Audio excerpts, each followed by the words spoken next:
Sometimes Funny, Trying to Be Smart podcast covering all things new and classic Trek. Already making a cocktail, Bobcat. I'm your captain, Myrriah Gossett. With me on the view screen, we have. Oh, see, I had a good one. Like it was like communicating through farts. Paul said, "Touch it." And Clyde will be here in just a few moments. He's just stuck in the pattern buffer, but he shall be here soon. We have been returning through our namesake and rewatching Star Trek Discovery in preparation for its final season, which is just 2 weeks away. Can you believe that? 2 weeks away. No, I 2 can't weeks believe away. that. It's so soon, so soon. So this week we are recapping and discussing the last half of season 4, episodes 7 through 13, so that we can be fully prepared and ready to go for this new season. But first, just a couple of reminders. Paul, where can people find links to share with friends and other people they want to tell the show about? Yeah, for listeners, I'm messing up already. Listeners, subscribe to our podcast on Apple, Spotify, YouTube. All links are at StarTrekPod.co. And if you love, hate, detest, really feel offended by our content, but you want to, support us, consider Patreon for $2 an episode at patreon.com/StarTrekPod. Indeed. And if you are hanging out with us live tonight on YouTube, you can participate in the chat with capital P, capital O, capital D, capital Pod in the comment. We'll take note of that. We'll see what you're chatting about. And we'll discuss, answer questions, comments, concerns, and maybe bring your comment up on screen. Just a few things to plug for the Patreon. I'll just say I'm going to be a really nice host, and I think we're going to review an episode that has something to do with season 5 for our patron episode this month. We had been discussing doing a section 31, but I think I have a better idea of an episode. So if you are one of our patrons, you should keep an eye out for that. It'll perhaps give you some enlightenment and necessary pieces of information that'll be helpful going into season 5. Ooh, I'm not breaking embargo rules, I promise. Yes, other announcements while we're waiting for Clyde to get out of the pattern buffer. Next week, our lovely friends, Strange New Pod and the Duras Sisters podcast are hosting the Last Days of Disco Festival over on their channels. So Strange New Pod's YouTube and the Duras Sisters podcast, traditional RSS feed. We'll be having a ton of special content celebrating all things Star Trek Discovery. We are participating. So this episode that we're recording tonight, hey everyone, if you're listening and you're new to us, we hope you enjoy our review and recap. This will replay over there next week. And then I am also participating on the Star Trek Captains discussion panel. I'll be chatting it up about Burnham. And I know I posted on social and I think on our patron channels. I would love to know what Captain Burnham has meant to you, because I want to share some of your thoughts and opinions during that panel. So tune in if you want some extra Star Trek content over the next week while we're waiting with bated breath for season 5 to start. All right, that was a lot of talking. I think it might be time for us to dig into some Rapid Riker.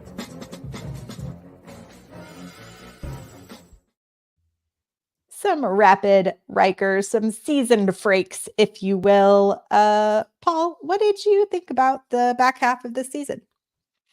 I think overall it has some really good VFX. Yeah. and the production value is high, and I really love that they're kind of crystallizing Burnham's character in a way. Mm-hmm. Who she is. I feel like plotting wise, it feels a little messy. Like giving everyone they did it well with what you call it, Brave New World, Strange New World, with Mm-hmm. giving everyone their moments for whatever Mm-hmm. reason. Like when they tried to give everyone their moments in season 4, it feels a little. Oh, there he is! Oh my God! Look at that red mic. Red alert, everyone. Red alert. Red alert. Clyde is on the bridge. What's up, Clyde? Just be happy I have a mic. If we remember what happened the last time I was here, this is not even my mic. This is a borrowed mic. I'm just. I think it needs to be your mic. That I think red mic is. I think I love it. Anyway, so I think in some ways I feel that it's not my favorite half season. There you go. See that. All right. Clyde, I'll let you get settled while I give you my rapid Riker for this half of the season. I think it's interesting. I realize now that we probably should have watched 1 through 7 for the first half because that is before there's the mid-season break by the dates. So my bad on planning. But I will say that episode 7 and like the last 2 for me were probably the strongest. And I think to your point, Paul, it's like it felt very extended. Like it took so long for us to finally get to the 10C that it did feel so like rushed at the end to like have their arrival moment. And communicating with them. And so I mean, I still enjoyed a lot of this season. I agree with you that Burnham really had like a really lovely, I think, solidification of her captaincy and like how she decided to use diplomacy at her core.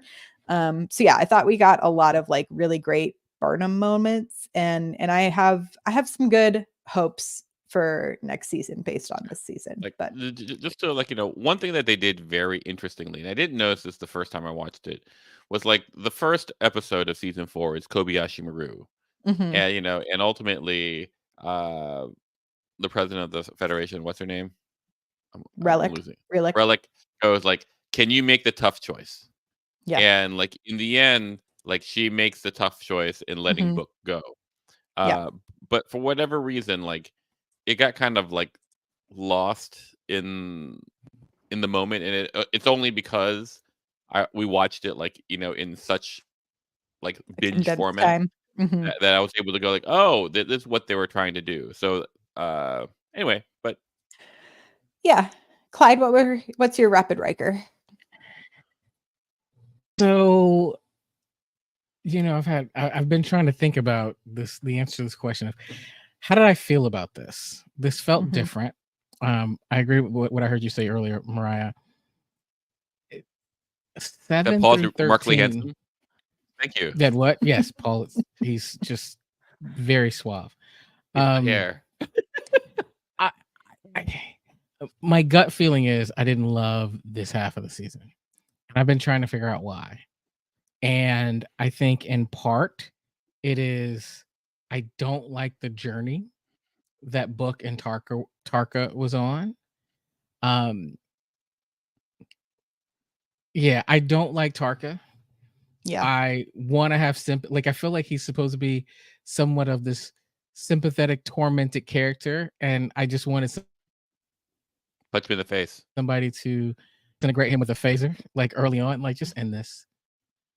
And then Book and this just recklessness. I get that it's supposed to be about this idea of how we handle pain and how we handle trauma, but something didn't land for me, and I think I'm struggling putting my finger on what it was. And at my base, I'm like, I kind of like a space western, and this was not a space western. This was a lot of talking. It was a lot of like diplomacy scenes, which I did, enjoy some of that, like tete-a-tete, and I do wish there was more of a true like intellectual opponent to Burnham in some of those moments, like someone who could really kind of like give us a true picture, I think, of that other side, because I don't think Tarka and Book were able to really do that for me in that same way. Like I feel way more connected to Book's story than I do Tarka's. And so I have more empathy for his character, especially because he does like come around in the end. But I agree with y'all in that I think we spent so much time trying to get us to sympathize with Tarka that and it never came around enough for me, that I wish I had just like made him a big twirly mustache bad that I didn't care about and got to spend more time with the other characters instead of those weird one-off like moments where characters are trying to tell you something about themselves, but it's at like the height of the action, so we can't actually settle in with their characters. But I think like, yeah, I mean, to me, the core, like Sonequa Martin Green does like such an incredible job with this part in being this captain. And like, it is so heartbreaking in that last episode when she thinks she's lost Book. Like, I truly feel that. And then that turn to like, I still have to be a captain, I thought was like a very incredible and like beautiful moment for her. Yeah, I would add to that Sonequa Martin Green. So Burnham's emotion over Book truly helped me understand, maybe for the first time, how deep their relationship was. Yeah. Because it's one of those things where there's no label to it, right? There's no design label that we would think, right? It's not a situation where she's like, well, this is my husband, or this, like, for a long time they don't really call him her boyfriend. Like, there's no label to they it. were like truly companions for so long. And so you look at them and you go, okay, well, they have these shared experiences and they have this flirt, and maybe there's some feelings, but it's not until the last few episodes where I start to see how deep their relationship truly is. I kind of wish they would have labeled it. I kind of wish they would have been a little bit more obvious in saying, hey, this is a really deep relationship. And I wonder if that would have changed it for me in watching it the first time. Right? Because I'm like, wow, like she's making some moves here. Like, And I it don't want to be kind of that. makes sense. I But don't want to be that guy again. But be I'll that be that guy, guy for please. like I don't actually understand why she's with Book in the way that she is. Like it's not. I don't see. What do you mean? Like, What do you mean? well, like I like, Book has an admiration for her, and you can see it how he always talks about her to Tarka, right? Like, Burnham's gonna do this. Like, if she says she's gonna, like, this is not, so like you could see him like really, really like into her in that way. Like, and I just don't know, what does she see in Book This that is an easy one for me. You go for it. Go for it. It is. To me, leadership is lonely, right? Okay. Yeah. Is a very lonely place. Great. And what I see, what she has in Book, is this place where she can truly be herself without expectation, often without responsibility, without all the pressure. She can, like, literally, it's a place where she's been able to let her hair down. It's a place where she's been able to find herself, and he has accepted her. And to your point, Paul, not only has he accepted her, he has loved her for being who she is. And I don't think she gets that anywhere else. Saru? Like, what can she say to Book that she hasn't said to Saru? I'm just saying. Saru has tried to throw her in the brig how many times now? Yeah, He will turn her. If she does not do what he expects a captain to do, Saru has shown he will turn on her. But I think that's a big difference too, of like a work friendship and then a romantic relationship. Oh, sure. No, like it might be because I'm watching Suits right now, because apparently my household we're Suits people. And I'm watching, like, I'm watching Pearson, like, she has a work relationship, and she has, and it's tricky for her in a way that season 4. You're about season 4. That's right. That's right. With I've never watched Suits, but apparently I'm a Suits person now. But anyway, the point is, like, I can. You will like the rest of it. Like, I can see how, like, there's a difference between how she treats her employees and her employee slash significant other, Whereas when I watch her deal with Book, like it feels like everyone has the same emotional access to her. It maybe just seems, like that's what it appears Yeah, to I me. mean, I think it's why I wish so much that we had gotten like a full episode of just their antics between her That's landing and Discovery coming, because I think we uh, have not been shown, we've just been told what the exactly. relationship is. That's exactly what, like, I see that, she says that I'm really into, but like I don't. The closest thing I get is the poker scene. Yeah. The The poker poker scene. seat.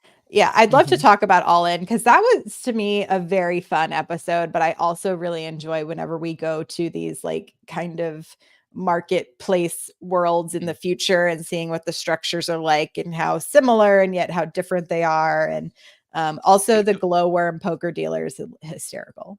Yeah, because Myrriah loves all types of capitalism in the future, in the past. It's all Love Myrriah. it so much. I love existing in capitalism. Klingon marketplace, Ferengi market, Orion market. It's all Myrriah.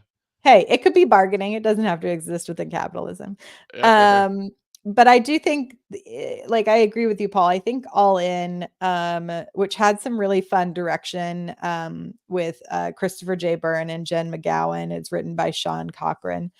Um, it does a good job, and I know they had brought in someone specifically to direct the poker scenes who has Uh-huh. done like card play scenes, and so I thought there was some Okay. really cool attention to detail there of like making sure it feels like an authentic gameplay and like the stakes were there. And I mean, I'm also a sucker for like all the Oceans movies and heisty Sure. stuff, and it Mhm. gives that vibe in a really fun way. Also, we get to see a Woshikun, I think, in a much more like authentic character moment rather than like a one-off beat.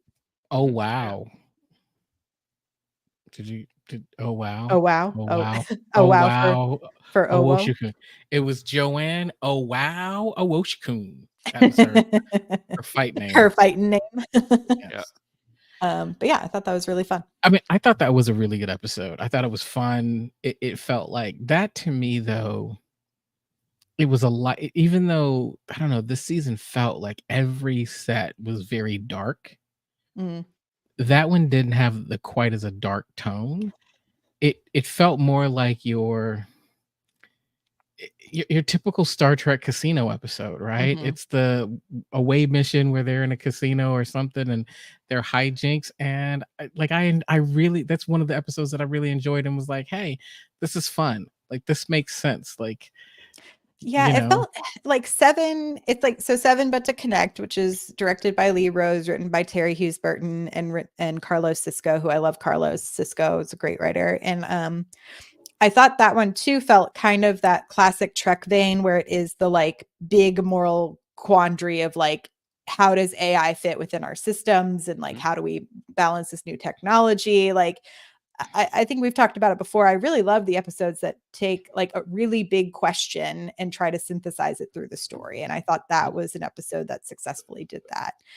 I And then enjoy that when you explain it to me, what I'm seeing and not based on face value.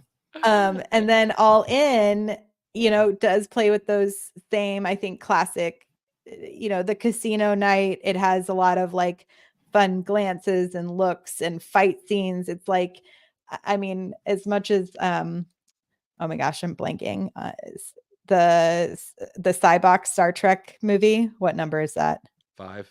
5. Yeah, I was like, that opening sequence of the bar with all the weird drag queens in the games and Mhm. like Sure. that CD, it gave me that vibe, and that was like my favorite. I mean, I Like love that movie you have a in weird ways, you have a but very specific aesthetic, Mariah. It's really, it's not, it's off the beaten path. It's very specific. listen, Did she cut herself out? I didn't do it. That's all I I could say. no. Like I think like the cliffhanger. Everyone, just listen.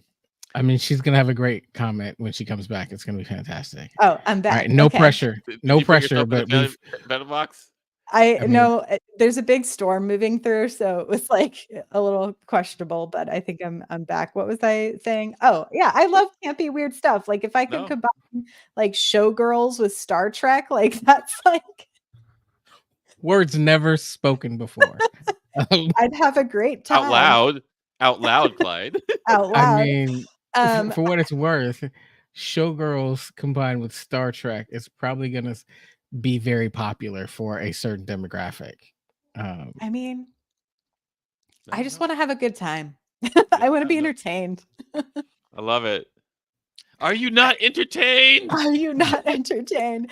Okay, let's dive into I think where things start to get a little off the rails for I think some of this watching, which is the Rubicon episode, which is our big everyone's in a giant circle talking about what to do episode. And then we also have Book and Tarka on their weird little away mission, right?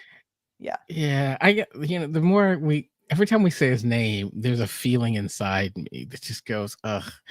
I think it was Choopy who said it earlier.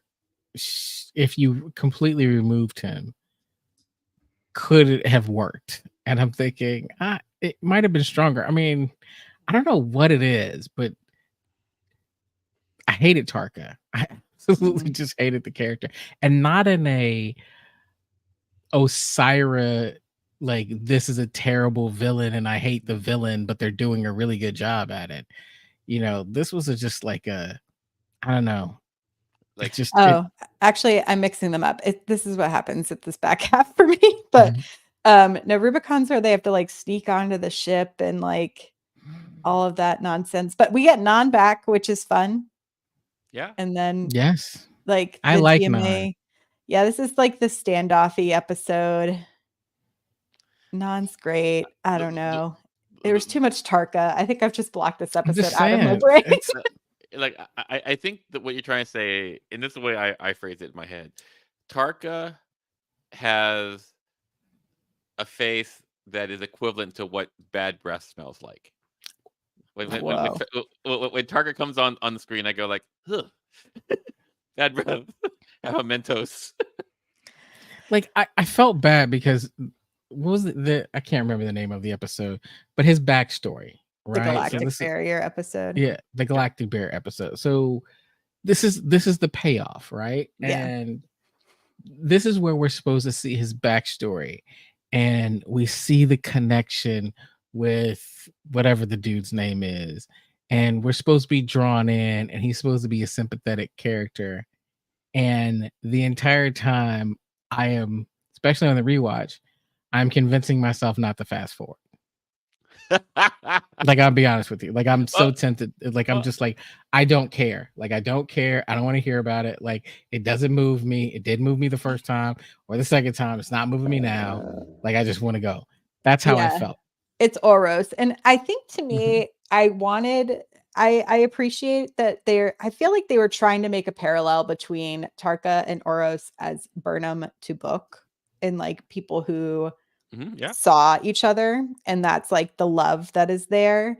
But I'm like, then let Tarka and Oros like be in love. And it felt like they just weren't ready to like fully commit to that. Yep. In that way. And to me, that would have been more, I don't know why love over friendship has to be more compelling. I get like, I would do a lot of things for a lot of my friends, but to me, it's like, if you're willing to destroy the galaxy, like to me, that feels like it has to be just such Earth. a deep love. I think you're spot on, Myrriah. I mean, there's a should it be and is it, right? I got some deep friends. I got some deep friendships. The truth of the matter is, yes. The truth of the matter is I'm not doing the things I would do for my wife. Like I can definitely understand burning down the galaxy for my wife. I'm not doing it for, my buddy Gerald. Like I'm not doing it for him. So maybe I'm doing this marriage thing wrong, but I've been married for 23 years and like, and we, Clyde, we have I'll be right back.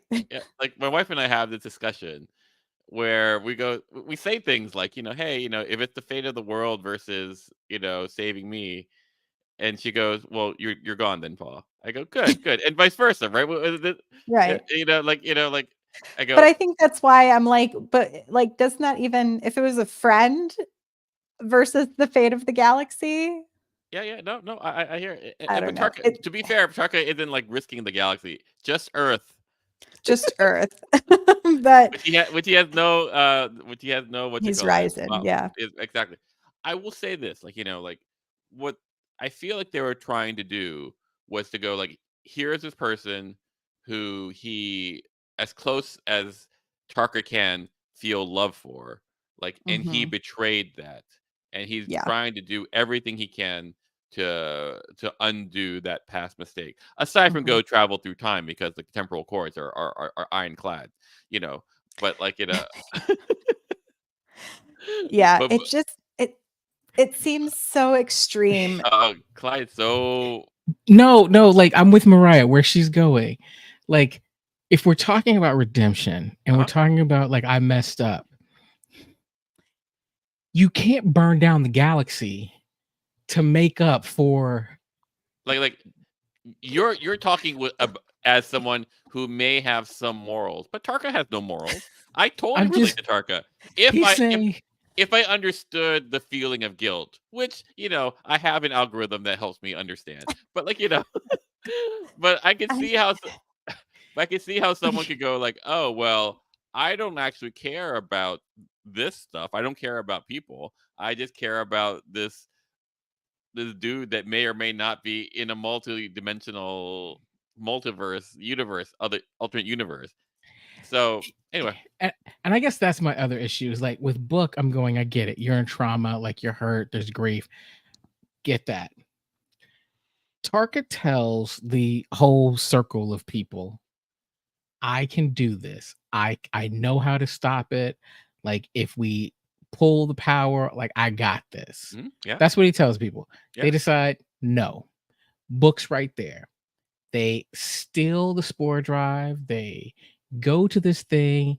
They blow it up, and it turns out, hey, guess what? It's not there. At that point, Tarka loses all credibility. But mhm. no, Book's like, I still rock with you. No, man, he liked that. That He was the might. oops, it's not there. I was wrong. You said 100%. It's here. This is gonna do it. That's what you said. And it made matters worse. Book See, should have been out at that point and go, you know what, dude? You are trouble. and this is why I have such a hard time with Book in this, in this season, because for all of it, as much trauma as he's gone through, which he met his nephew for a month, you know. I mean, his whole planet and whole family are Yeah, gone. Are gone. but he's been away for a while. Yes, 100%. Right, but doesn't that make it even worse that Yes. you were gone for so long when you Oh, finally have oh, reconnected? It's destroyed. And It's $100%. destroyed. and there's this feeling of like, oh, I will go back home and I'll spend the time eventually. I'm just doing stuff now, but I'm going home soon, and then you don't get the chance to ever do But it but again. then but then you're that person. Then you go like, but I will risk war with this alien species who on a whim makes this 5 light year old dredge, Yeah, he I mean, to me, like to your point, Paul, I think if to me the more logical place, like I think you and Clyde have both said, is like that first time Tarka is wrong. That's when you go, okay, I followed you because to me this was a simple solution. We were going to turn the power off. I understood this. This to me seemed like a great alternative to just like let's wait and see, you know. But yeah, to y'all's point, as soon as that didn't work, I'd be like, I don't know, buddy, like can we rethink this? I think I'm out. Because as soon as you're on that planet with him, to me, as soon as I'm on that planet with him and I hear his backstory, I would realize this isn't about actually solving the problem. This is about something of selfish intent.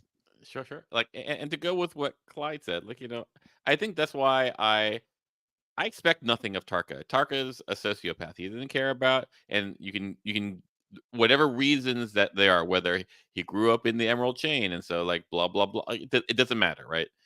He is he doesn't care about anyone, and that's fine. But Book, I expect a little more from him, especially since he's with Burnham. And I Yes. say this all the time to people. I go, the person that you pick as your partner tells me more about you than you do. So in a Interesting. way, the person that Burnham picks tells me more about her than watching her. And like to me, I go like, you're picking someone who is like not great. And I understand he has trauma, but like, but like it's not great right now. But he's so handsome. I He's mean, so There you go. handsome. And that's what it is. You guys so are handsome. superficial people, But they're so hot though. I Like, mean, I don't disagree. That's not the point. The point is, but like I'm gonna tell you right now, if I'm gonna pick a captain to save the galaxy, hotness is gonna be very low on the priority. I guess. I'm just saying, like, I'm like, you if I- got Admiral Vance and Burnham and like this is a hot cast, y'all. I'm just saying, if I woke up tomorrow and looked in the mirror and I look like Book, Mhm. I'm going directly to church and thanking somebody and just woohoo. I mean, it's a new day. I'm just saying, it's a new day. I'd have like hair, it'd be great. Like I would tell you, like, not to, if I wake up tomorrow and I look like Book, nothing changes except how the world treats me. Inside, I'm the same. I'm the same effing person. That's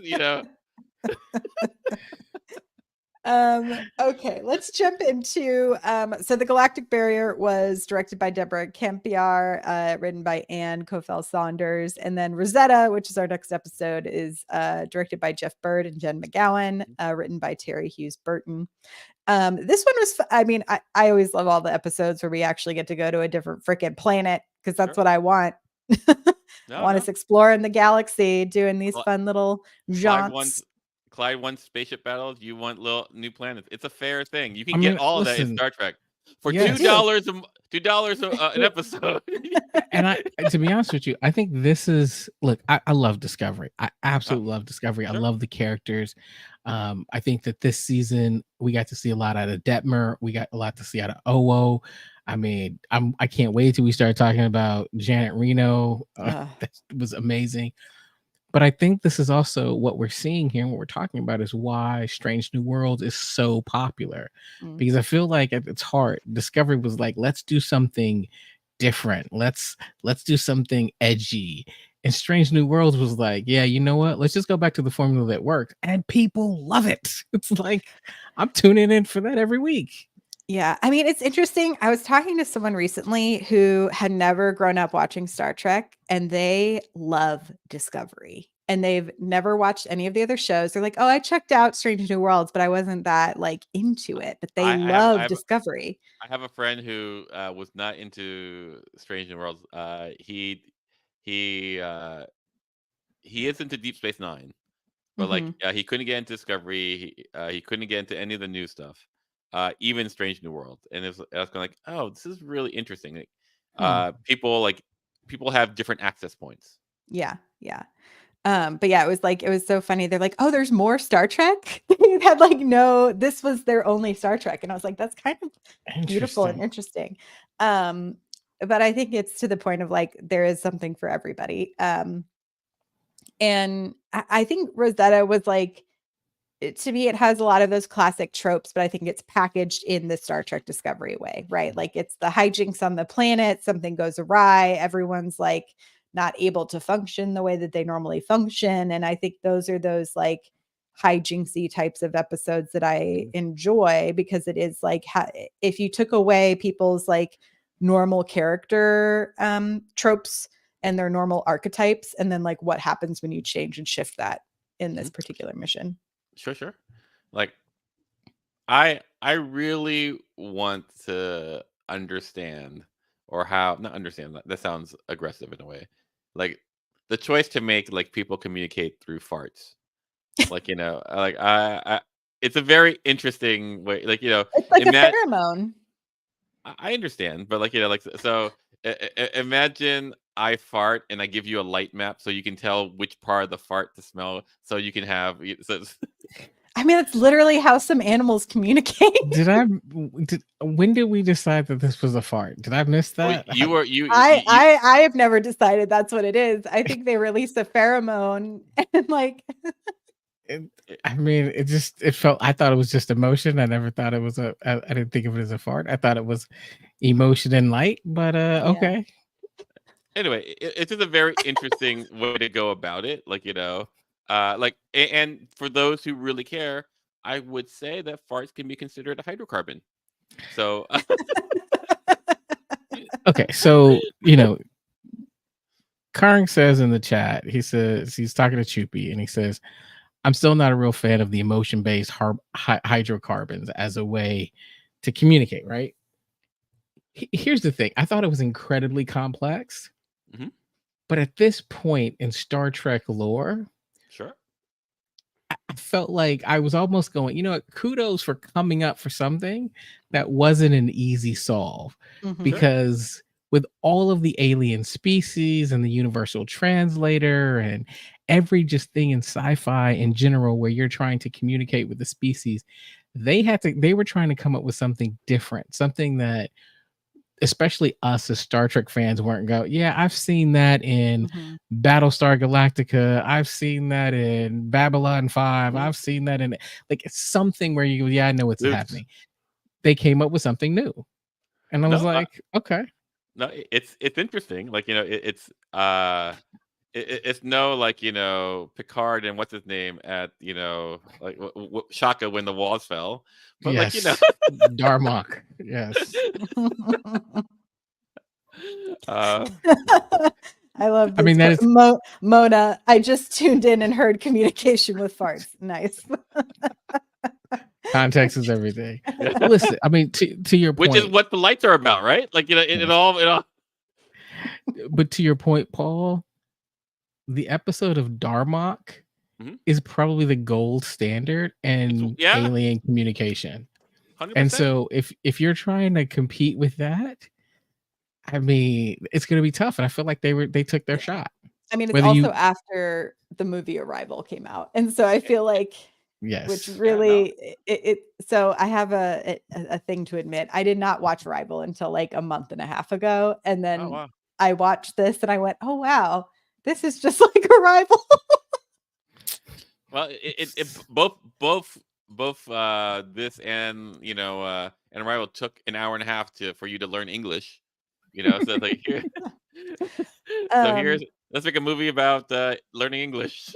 But I wonder, anyway, I was like, I wonder if there's like a paper that's about like I was like, there has to be like a book they're referencing about how to develop communication between, different species. Anyway, I was like, there must be some similarities of like how they decided to do this whole thing. But anyway, like if I'm going to be more generous, I'm going to take my personal taste aside and just be objective about it. Like the idea of like being able to create language from like just chemically, like here's my thought, and like I can just blow my thought at you and you'll get my whole complete thought, whether it be how I feel or a story that I have or like math equations. I mean, it's pretty slick.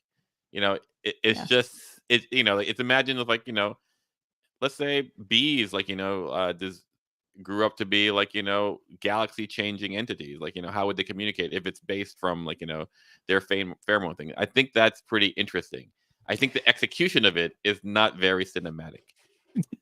Yeah, I mean, I thought the reveal of species tendency was cool. I appreciated that they didn't look like humanoids because I do think Star Trek has a tendency to make all alien life form humanoid in some way, shape, or form. Because the entire council of the circle were all humanoids. Because bipeds rock, man. It's convergent evolution, baby.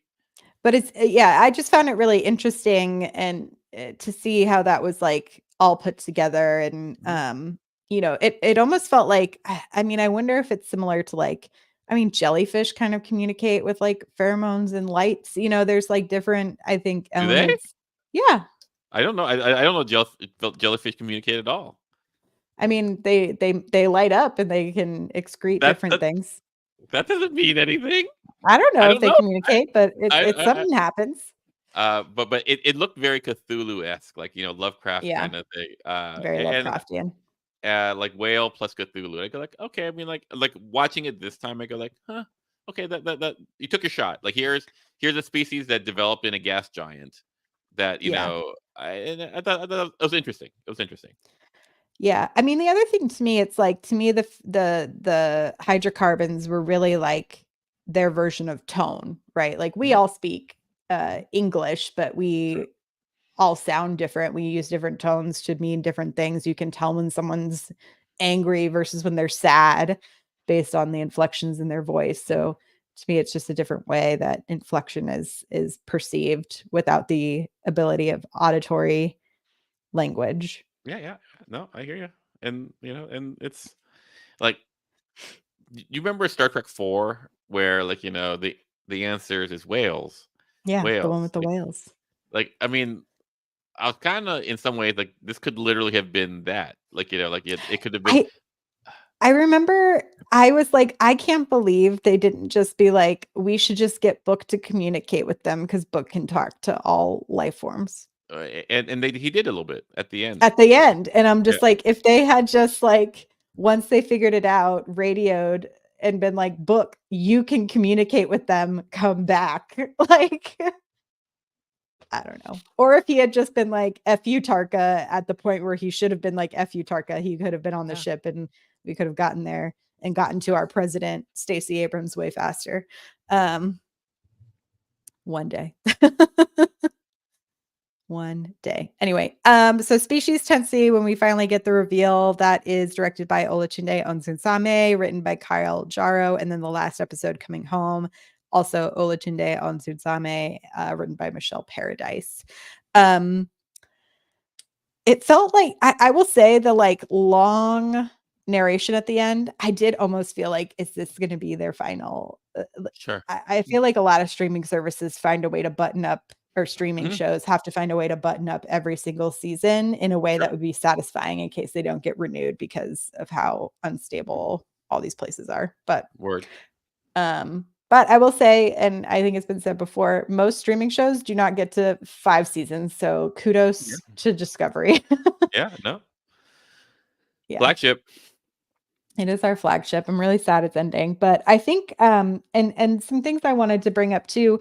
I loved seeing the Vance and Tilly combo, and I hope that that's maybe something that we get to see more of into season 5, and I hope is like a precedent that might be kept if it is confirmed that that's like the time frame that Academy is going to be taking place, which is seeming like potentially more and more that is the case. Really, like 900 years in the future. Yeah, the rebuilding of the Academy. Yeah, which I think leaves the door open for all of this cast to come back in some way for guest spots, which I think is smart. I agree. I think there's a lot about this that I like. So I did love the Vance and Tilly. I actually like the president quite a bit too. I definitely liked her more on the rewatch. I think this was a great setup for an Academy show. When I think about what Tilly's role and kind of mentoring the cadets and things like that really did go, I kind of was thinking like, man, this is a nice little, like, if we're getting a peek here, yeah, I'm watching. So I like that. But I wanted to ask this. Can you go back and remember the first time, and did you think Book was dead? No. I could only hope. I mean, whoa. Penalty box. No, I didn't think they would do that to Burnham after all of the other loss that she's had. Oh, that's why I think that they should do it, because like there's a history of captains like having very lonely lives. Yeah. In Star Trek, Cisco's the only one with like a kid, if I'm not mistaken. Yes, but he lost Jennifer. Yeah, no, I know it's tragic. I guess Picard has a kid now, like his Borg kid, but like his Nepo baby, yeah. Nepo baby, like that's why they have hard lives, because like Nepo, there's nothing worse than a Nepo baby. Yeah, I also really loved Book and Reno together. I was like, mad that Book stayed with Tarka for as long, but I did really enjoy like their kind of problem solving abilities together. Also, just like, man, Jet Reno really just elevates every scene. Yeah, Even I in really just like voiceover at the end with the like already making a cocktail bobcat, just like the one-liners. Well, that's what I was gonna ask you. Like, when you said you liked the scene with Book and Reno, was it Book and Reno, or is it just Reno with any scene that she's in? Because Yeah. Reno with Tal was good. Reno or Adira, Reno with Stamets is just I Hysterical. love that. That is just amazing. So And I would say yeah. like one of the reasons why I think Reno works so well is because she plays her archetype. Mhm. She's just a surly, like Sarcastic. yeah, like Engineer. smarty pants. She's Yeah. House. Yeah. But she's basically in Space House. Yeah, but I also think that part of it is that she provides balance. Because if you take Reno out, the show's really heavy, Yeah, no, right? Like it's a bunch of like, especially this season, And- it's a bunch of sad, like stressed out people who we've dealt with more trauma in this season. Like everybody's got trauma. Like everybody, Mhm. like poor Colbert. Colbert's Linus. trying to do. Oh, Not Linus. I But- felt like they used to yeah. give Tilly some of that Yeah, lighten up, right? With like a Yep. lot of the one-liners and stuff. And I kind of miss some of those aspects to Tilly, like the excitement, a bit of the naivete, which was like there. And obviously she's grown, but I do miss some of the whimsy.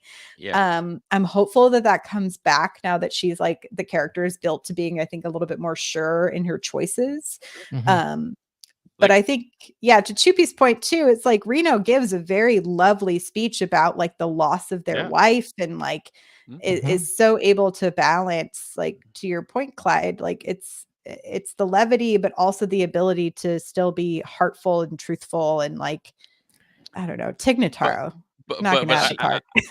I would say that like what they do, what she does very well in as a character is like she keeps it locked down. She handles her shit, and then until and she can share when it's necessary, but like when it's not necessary, get to work.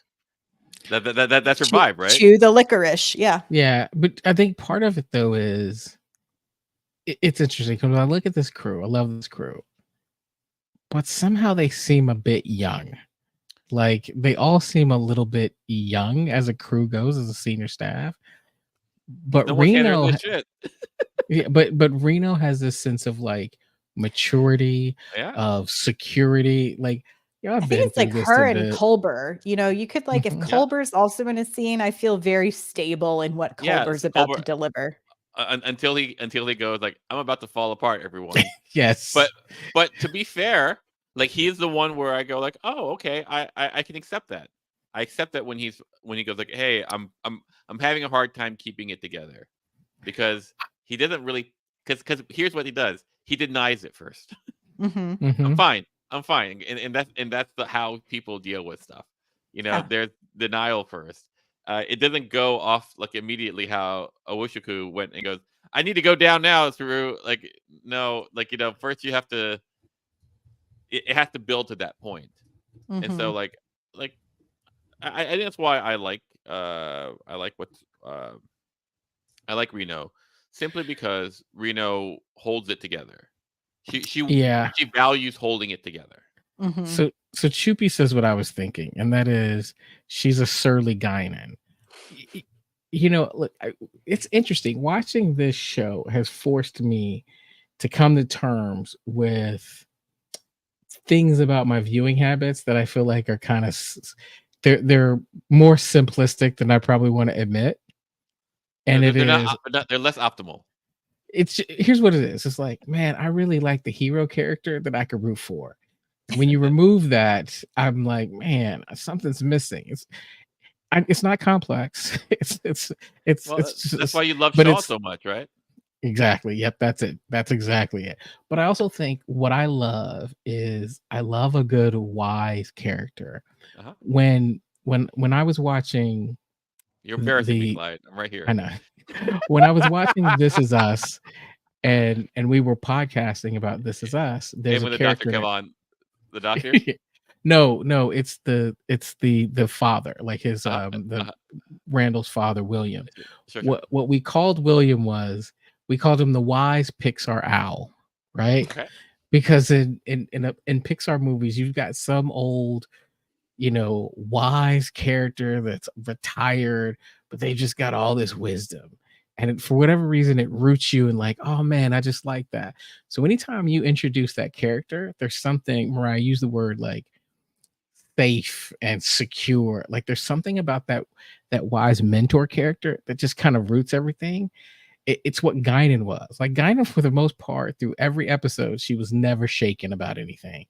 That's what Reno is. And so when Reno steps into the scene, it's like, I don't know what's going to happen, but Reno's here. So it's okay. And I think having Reno on Tarko's and Book's ship made me go, I don't know what's going to happen, but they're not going to destroy that DMA.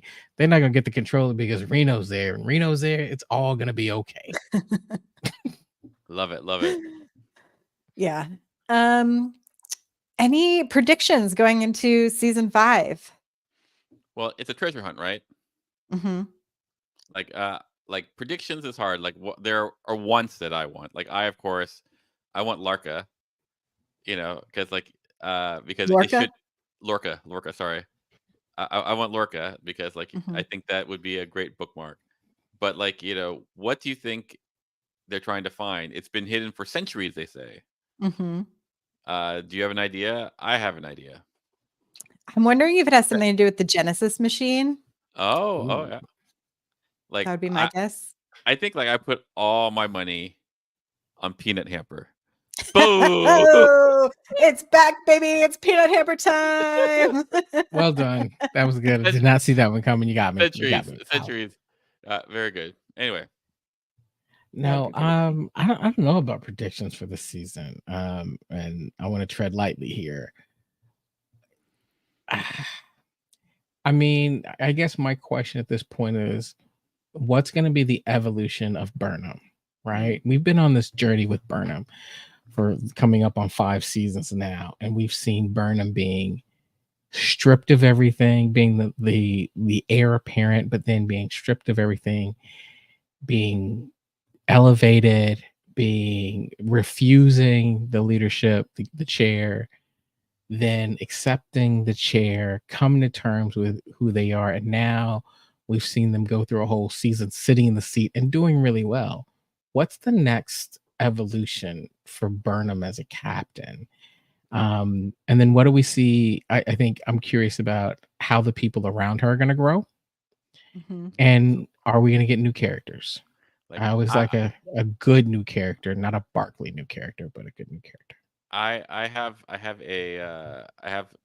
thoughts about that, Clyde. What I would want is for everyone not to grow. I would like them to just hey, let's just see they've made it, and let's just see this crew do it. Have that season where they're just Doing they're it. just being awesome.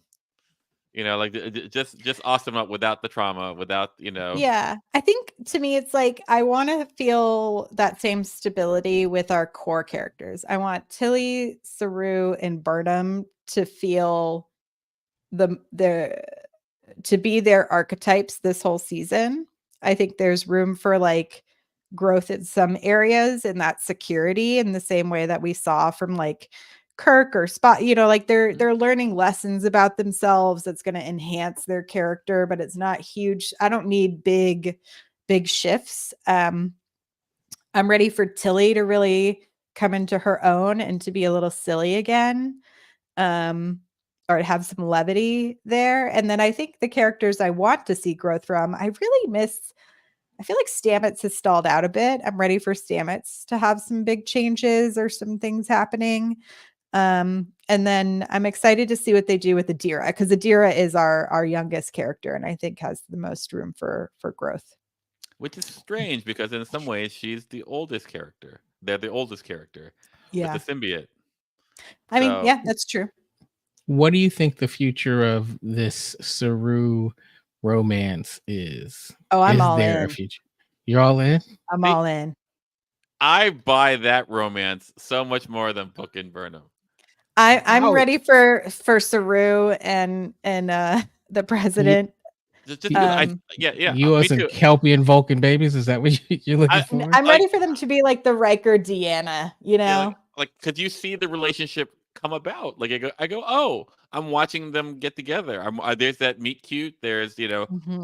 all the stuff. I go like, oh, I want them to get together. Like, It's actually really sweet. It's a really yeah, sweet meet cute, and it's like, oh, look at them. They're kind of shy and I love the awkward. tea exchange. It's yeah. so cute. Anyway, I'm excited. I hope it's Okay. lovely. I hope they Yeah. don't I hope no one dies. I can't handle if one of them dies.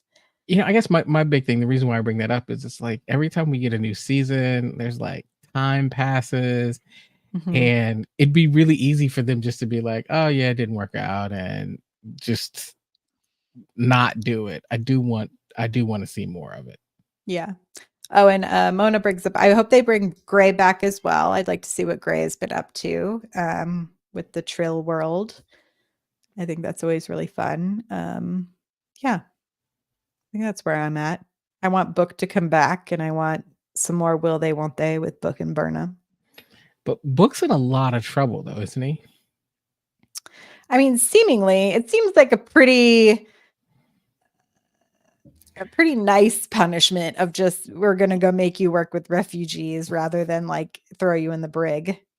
But I mean, they stole the prototype of the spore drive, and that Mhm. thing blew up. Yeah. So unless he grabbed it, Well, no, you can just program it because it's not like they stole the plans.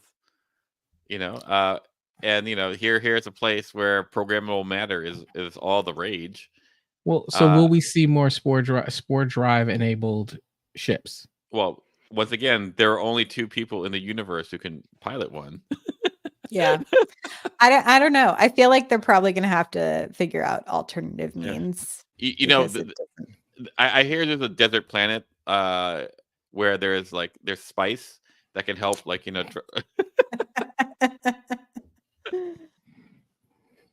Yeah. And then how do you want the show to end? How do you want season 5 to come to a close? I don't. Yeah. uh, I know, I feel I want that. it to be a surprise and be like, surprise, season 6 coming next year. like for me, I would just like it to end where the Federation is kind of like back. Yeah, You to know, make the academy more stable. yeah, just like this for all of it. Everything in the future is about repairing the universe or repairing to get us back to where we were. You're basically in the version of Star Trek Mad Max, right? And Mhm. now like you're at a place where you're trying to rebuild.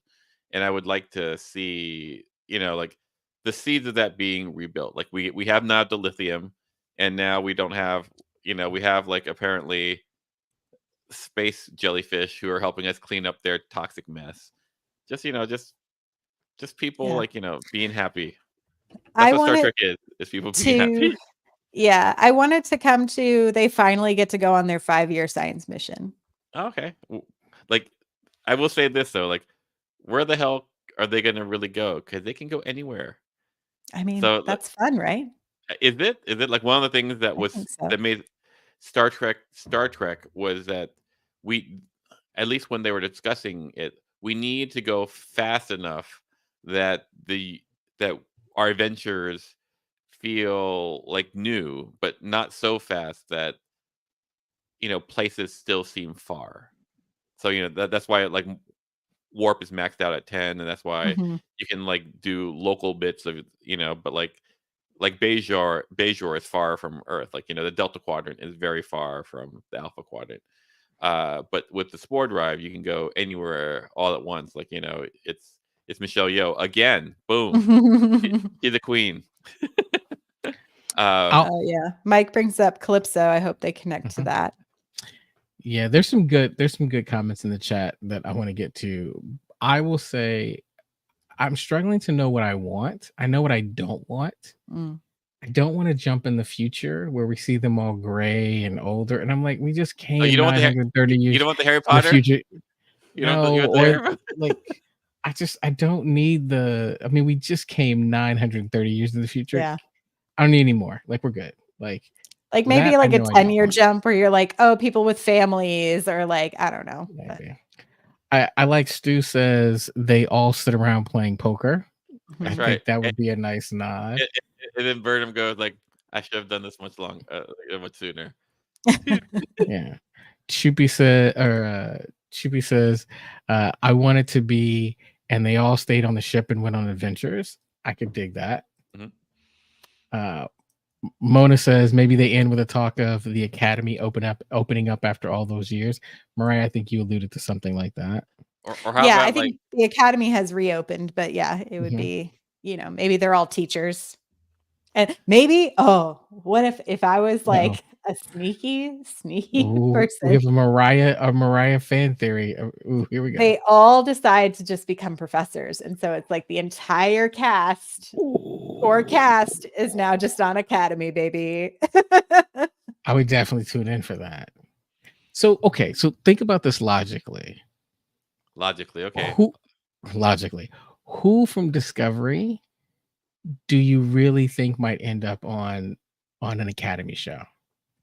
I mean, all of them isn't an answer. I feel like Tilly has already been set up fairly. Yeah, absolutely. For that. I feel like Vance would make sense in some way. What about Stamets? When he Stamets would originally in like season 1, he was gonna He's gonna quit be and go to the He was science gonna academy. and be a professor. Yeah. Let me ask you this: would you want Stamets to be your teacher? Come on. Let's I be mean, fair. he's taught Tilly and Adira. Adira. Was he a really good teacher to Tilly, or was Tilly just gifted despite Stamets' like jerkness? Come on, Book be fair. would be great. Book should teach a class on like how to parlay with with Space shady worms. characters. Like, yeah. I'm gonna go ahead. you go. Paul. You go. I was gonna say I'd love Reno, but I think we Yeah. heard that Reno's out. Like Tig Notaro, did we hear that Tig Notaro's out? I think like she's Tig's in this season in some way, but I think in a Okay. smaller capacity. Yeah. Like, because I just think that she's got some other stuff going on. The Yeah. actress has some other stuff going on. For me, the only person that works is Tilly. I wouldn't want anyone else. Like, as far as now, it's not what I would want. Like, if I were an academy student, like, who would I want to learn from? Tilly fits. She used to be. We saw her as a cadet. She remembers what it is to not know how to do stuff. Everyone else is a bit of a hard ass in a way. Like, you don't want Burnham as your teacher. Oh my god, the expectations that she has. Oh my god, like she went through some like real crap on Vulcan. Yeah, Mike mentions Bryce and Reese. I feel like Mhm. Bryce was set up Mhm. to maybe have I that think role. that actor booked something else, and that's why we keep Oh. seeing that other guy on the bridge instead. Gotcha. The newer dude. Okay, because I know he was like, why can't you go? And it's like, oh, he's doing something for something Mhm. else. Okay, Yeah. that might make sense. What about Owo? Like, I'd be down to see Owo. Yeah. What would you in want? Academy. What does OO teach? She could teach Piloting. self-defense. Then she could. well, Detmer's the pilot. Yeah, that's true. Yeah, And so, I think yeah. Saru would be interesting, but I think he's gonna, being an ambassador. Yeah, like I think there should be like a whole new cast plus Tilly. I think Tilly is the obvious choice. Paul, I think you're probably right, though. I think you're probably right. Yeah. Well, we shall see. So the new season comes out April. Oh my gosh, 6? 20? 4, I thought. 4? Thought it was April 4. April 4th, yes. Starting with the Red Directive. Red Directive, like it's whenever they have directive, like I always think Prime like Directive. and there was a Voyager one, the Omega Directive, Mhm. and so like I just hope it's not goofy. Like I hope it's cool as Yeah. So I think it's gonna be pretty cool. All right, y'all. So schedule wise, next week we are off, and then the week after we're back for the new season. It's going to be Dude. a good time. If you like this episode, you can subscribe, rate, and review on Apple and on Spotify. You can join us at StarTrekPod.com to find links to our Patreon and other places you can interact with us. We are over on Twitter as well as on Instagram at Star Trek Pod. Thank you, Karen, for helping us out over on the crazy place that is X. I think, do we get 2 episodes on the first? We have a comment there. The first night? Yes, we do. We get Red Directive and Under the Twin Moons. So double header night 1. They're going to like Tatooine. I do like when they kind of make fun of Star Wars like they did in Lower Decks. Anything else y'all want to plug or mention? Yeah, if you anyone wanna join a Patreon to help Clyde look more like Book, just let us know. We can start a special fund. That's right.